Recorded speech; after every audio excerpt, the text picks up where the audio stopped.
Well, MGA Research is a safety company. You name it, if there's a safety regulation, MGA does something with that. The industry has some standards set in place to make sure that individuals that are in wheelchairs are as safe as any other passenger in the vehicle if a crash were to happen.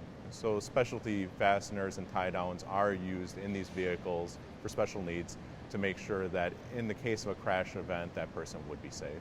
So today we're testing the wheelchair tie-down restraints themselves, and we're testing ones that are hopefully going to comply to the new portion of WC18 that'll include a pelvis belt that's mounted to the chair itself instead of through a separate load path down to the vehicle floor. We were able to provide this product today. It's known as the QRT-360, and it's one of the products that we're going to be introducing into the market that fully meets the WC18 requirements. WC18 and WC19 are sort of the new take on what we'll call the classic SAE J2249 standard.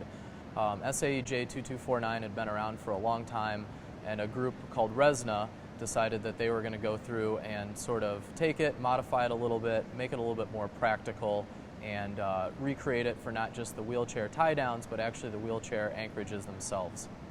To achieve the requirements to meet this standard, obviously the load requirements being almost doubled, you had a few things that we had to design and a few things that we had to develop. One of them was the webbing, and the webbing that we designed had to meet a 12,000 pound load. The second part of that was designing a retractor that can take in the webbing and successfully be able to retract it in and as well release it as needed.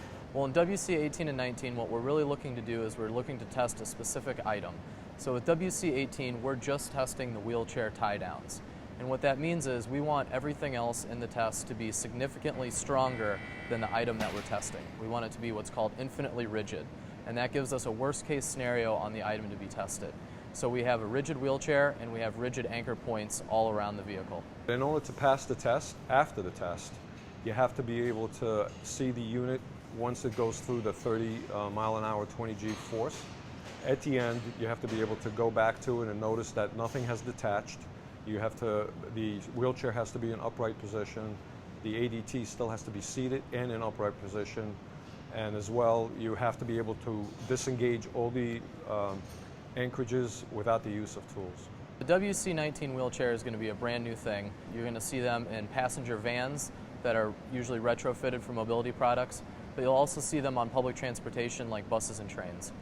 With the WC19 wheelchairs, having an integrated lap belt allows the person in the wheelchair to, on their own, tie themselves in. One of the benefits of that, the operator has one less thing to worry about.